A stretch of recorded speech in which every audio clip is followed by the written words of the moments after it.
Northern Arizona's red horizon stretched endlessly as Daniel Cross stood at the quiet cliff edge, the same place his mother used to bring him every summer.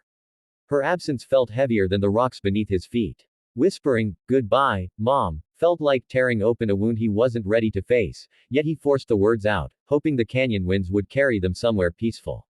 He stayed still for a long moment, listening to the familiar silence of the desert. But that day, the silence shifted. Something fragile trembled in the distance, threading through the canyon like a plea. Daniel frowned, lifting his head. The sound came again, thin, trembling, almost too faint to be real.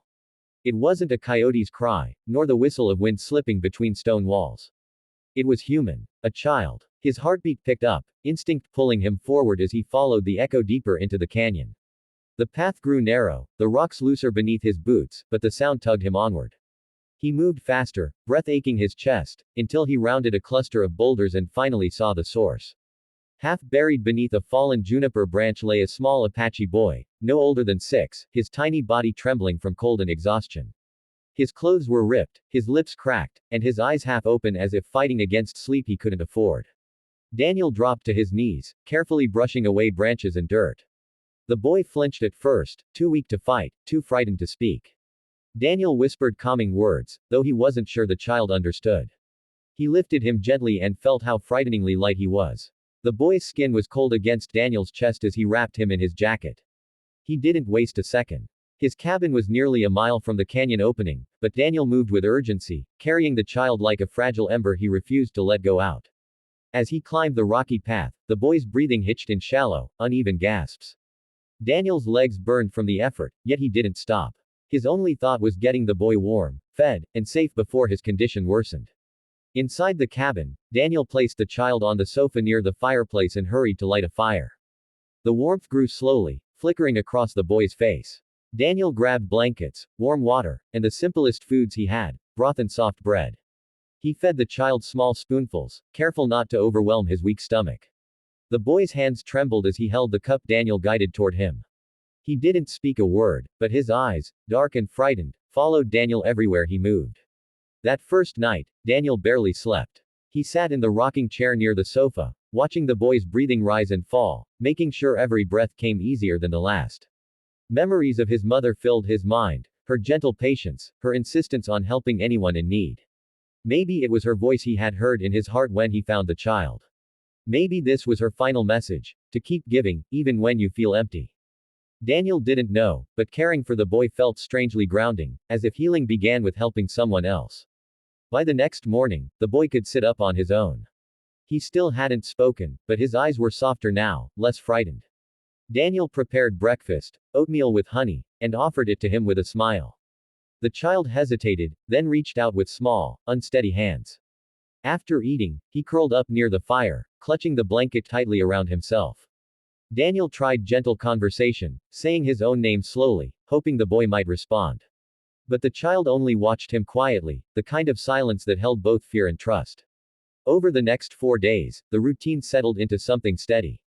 Daniel cooked small meals, kept the fire warm, and checked the boy's temperature. He cleaned the cuts on his arms and helped him regain strength. Occasionally, the boy would flinch at loud noises or sudden movements, so Daniel learned to move carefully, speaking in soft tones. Every evening, the boy would fall asleep early, curled tightly as if afraid the world might disappear if he let go. Daniel realized then how long the boy must have been alone in the wilderness, surviving on hope alone.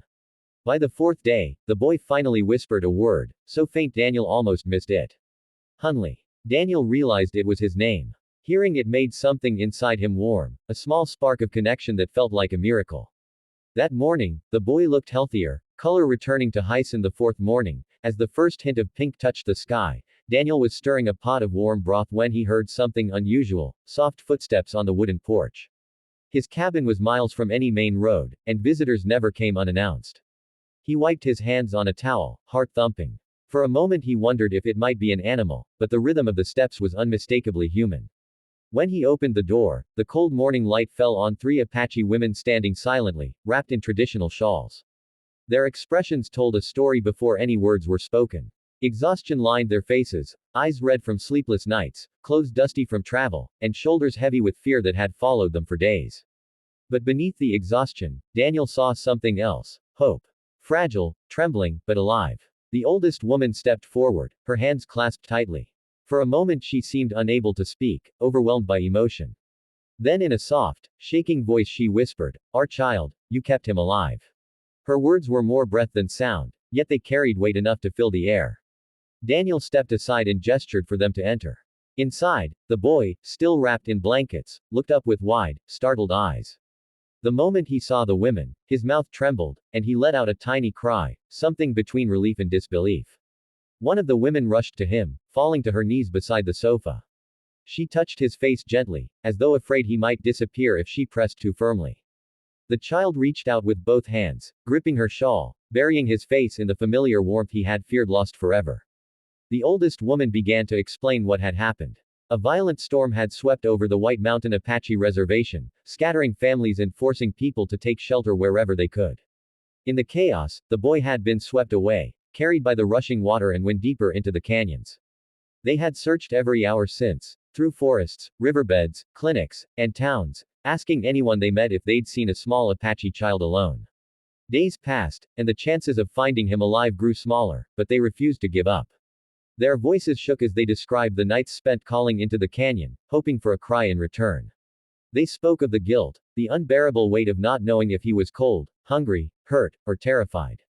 Daniel listened, feeling a heaviness in his chest. He remembered the moment he found the boy under the fallen branches, how fragile he felt, how desperately he clung to life. Hearing their story made him understand the depth of the miracle that had occurred. If he had come to the canyon even an hour later, the child might not have survived. The woman beside the boy held his small hands and brushed his hair from his face, tears quietly slipping down her cheeks. She kept whispering words of comfort in their language, her voice trembling with love. The boy leaned into her, exhausted but safe. The other two women bowed their heads in gratitude, and Daniel felt humbled by the emotion filling his small cabin. He had acted on instinct, not expecting thanks or recognition, yet here these women stood, bearing gifts of love and culture deeper than anything material. After a few minutes, one of the younger women approached Daniel. She reached into her shawl and pulled out a hand-woven bracelet made of small, vibrant beads, turquoise, white, and red arranged in patterns older than memory. Without saying a word, she gently tied it around Daniel's wrist. He felt the cool beads against his skin, then the warmth of her fingers as she pressed the knot securely.